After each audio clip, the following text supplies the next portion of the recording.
If you guys have suggestions on things to look for in the process, any advice, put it in the comments below. Anything we should add to the orchard, maybe tree varieties that you like.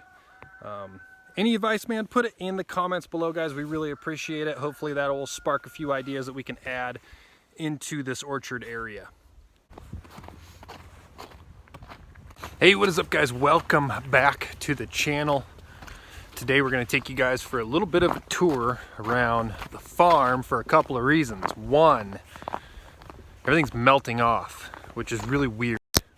It's February, it's not that cold, should be much colder, but everything's starting to thaw, at least for the last few days. We really have not gotten any snow for this area. I mean, there's snow, but comparatively speaking, we've gotten like no snow up here. So what are we doing? Planning, right? The next thing to do is to plan. I got to figure out what we're going to do with this new piece of property, how we're going to lay it out for years to come, how much we can get done in the first summer, how much we can get done the following years. But we have to plan the layout now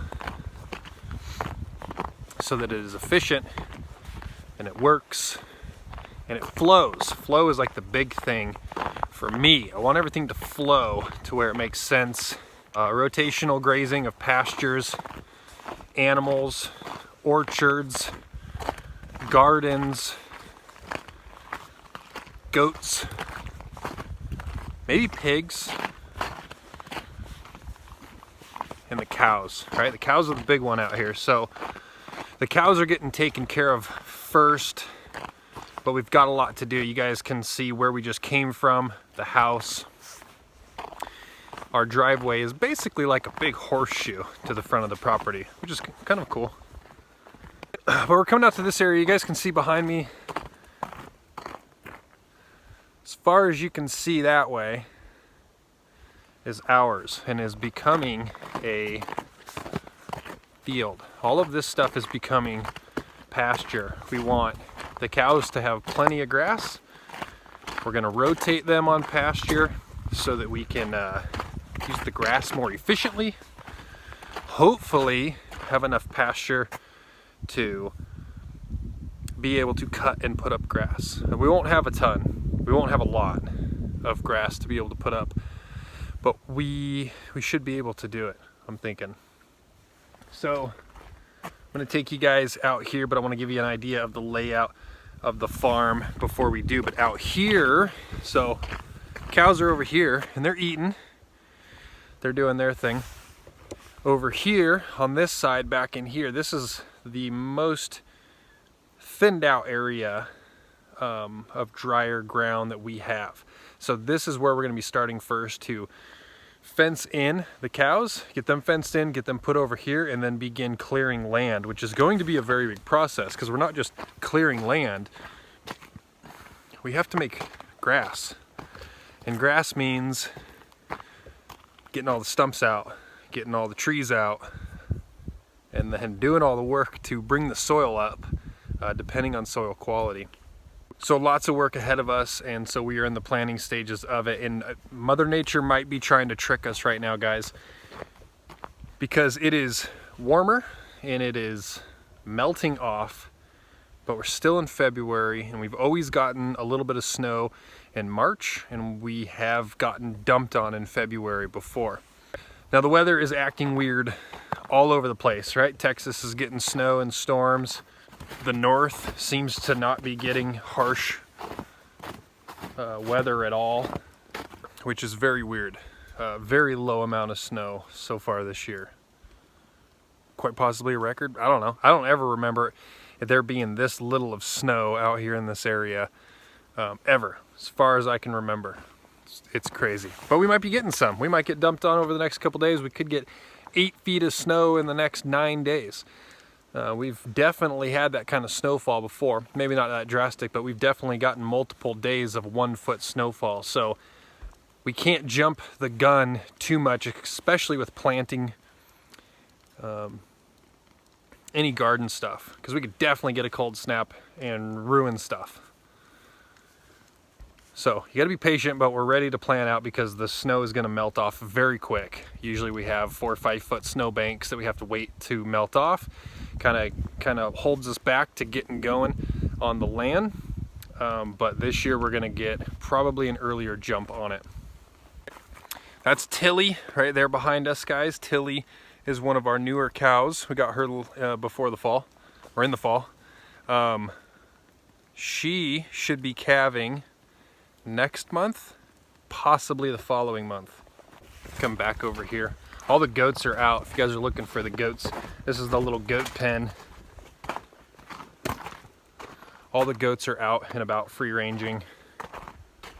There's Lila, guys, our dun colored cow. You guys know Lila, she's on our shirts. She's on our sweatshirts. She's our little famous cow. And then her little steer, Dutch, still by her side. I haven't been able to get him away from her. I weaned him at one point and then put him back together, and so he's still wanting to get under there and drink.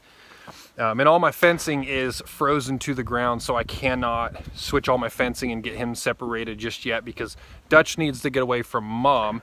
And my bull, the bull that we have, a buddy of mine, he's going to be leaving the farm. He needs to leave because we won't need a bull until late summer, because we want all of our cows to be on a program, a schedule. We want them all calving in the same month, same times, hopefully within the same days would be great. So we can't have a bull running around the property with them. So that is Lila, and Lila is due to calve, we believe, in March next month. This is Bonnie. Bonnie has been a surprise the whole time, guys. We don't know if Bonnie is pregnant, but to me, Bonnie looks like she's going to calve as well. And she really, there's no real reason why she shouldn't, because she was with all of the other, she was with Tilly when Tilly got bred. There's no reason why they won't calve around the same time, because the guy who we bought them from had a bull in with them. And that's the way that works. That's Lazarus over there. He's eating by himself. So all of this stuff is coming down, guys. Like I told you, right behind you. I'm actually not going to take you guys out there because it's getting long. The video's getting long, and I want to show you guys this area over here that we're really excited for and what we're going to do with it. So back behind me right there is all getting fenced off. That's probably going to be about, hate to guess it, I don't know, in and around 5 acres worth of pasture that we are going to aim to fence off first. Get the cows situated in there and then come back and start going crazy on the land. I'm gonna take you guys up here really quick. We're going through this area where they had existing, so the little sheep barn was existing. This whole structure here, which was their garden area, this was existing as well. Right here, and now we've almost made a 360 loop back to the cabin. The cabin is that way, so we just did a giant 360 to get to this area in here. So the cows are right there where we just walked from. This area right here, which follows the creek up that side, and then the road that we just walked on, the driveway, coming back around back to the cows where we just walked. So we just walked around this whole area. This is where the orchard is going, which is going to be a main focus this year, is getting this orchard in. And then I'm not sure, Shelby's not sure what we're gonna do as far as the garden. There's an existing garden area there. We need to go bigger because we need to garden more.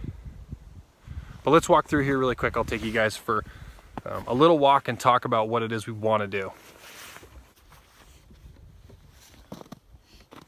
So coming through here, guys, we need to put in our orchard, which means all of these little trees, many of them just little, they're going to be easy to pull out.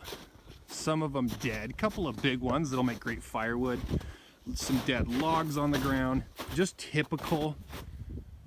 typical little area to have to clean out. Lots of little trees that are going to be easy to chip up.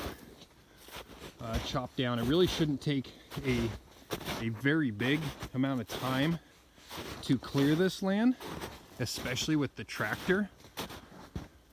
But this whole area, and then we're following the creek bed off here to the right, this whole area is going to be orchard trees. So lots of different fruit trees, especially fruit plants, all in this area. And then we're going to combine it as well with the bees. We're gonna be bringing the bees into a section of this. So basically the apiary and the orchard are gonna be combined. So what this means for clearing land is a couple of things. One, we either need to buy equipment, some kind of a chipper, mulcher, or we need to rent equipment to take out bigger trees, run them through, and just make a gigantic pile of mulch, which we will be using in the orchard and in the garden beds. We also need to come in here and chop down trees, which means we're definitely going to get firewood out of here. Now, one thing cool about this area is there's cedar trees. And cedar trees aren't great for firewood, but if they're big enough, then we can mill some cedar boards. Now, none of the cedars are really that big to where we're going to get a ton of boards out of them. So we have to weigh our time and the product we get out of it versus the effort we put into it versus what they're going to be used for. If we got a giant cedar tree, cut it down, made a bunch of boards out of it, makes it worth it. But when you're milling little trees and you get 2-3 boards out of a tree, it's not worth your time really. So we don't want to waste the cedar trees, and you don't want to burn them. They're garbage. They're garbage firewood. They smoke and they're soft. It's just not firewood quality wood. So if you guys have a suggestion of what we could do with the cedar trees specifically, let me know in the comments below. We do want to take everything down in here, completely level the ground out. We don't want to leave sporadic trees throughout to let them grow for the future. We will do that kind of throughout the property, but not in the orchard. The orchard, we are clear cutting, flattening, taking everything out, chipping everything up, burning what doesn't get used, and just putting it all back right into the soil, right back at the base of the trees, right into the garden beds. We're gonna put it all right back in the land. Okay, so if I had to guess how big this area was going to be, the orchard, I would guess somewhere in and around about a 4-acre orchard. So orchard, bees, including the area where the goats are at too, because that goat hut has to stay, and then we will build off of that somehow. And I'm not sure how we're going to build off of that, but we're not going to take down an existing structure that is pretty newly built. We're not going to just take that down. It's already a structure, it's already doing something, so we'll do something with it. Possibly keep it a goat hut, maybe turn it into a chicken coop. Not totally sure yet, but for now we're leaving that alone. So one thing you can see too is at the base of these trees is they didn't get snow. We did not get enough snow for them to get up and under the bases of trees and really fill this stuff in. So we can come out here and start clearing this stuff, but we can't get to it just yet. So we have to time it just right to where we can chip it, cut it down, cut it up, chip it, and chip it to where everything's not just dead.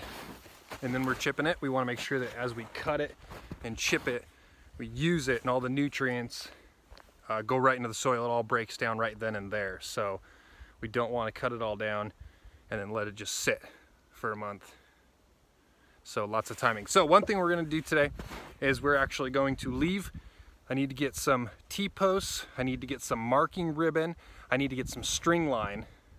And we can go through and start really planning out where we want stuff. Run our fence line, string lines for our fence lines, get our materials ready to go so that we can come in here, clear this stuff, get a fence up, because we have to protect the orchard not only from our goats but from the wildlife. We know there's deer on this property, and we know that there are moose on this property, which requires a very tall fence.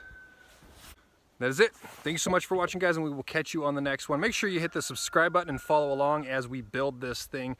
We're going to be getting a lot of work done, making some huge changes, and really just cultivating this land and turning it into a self-sustaining farm.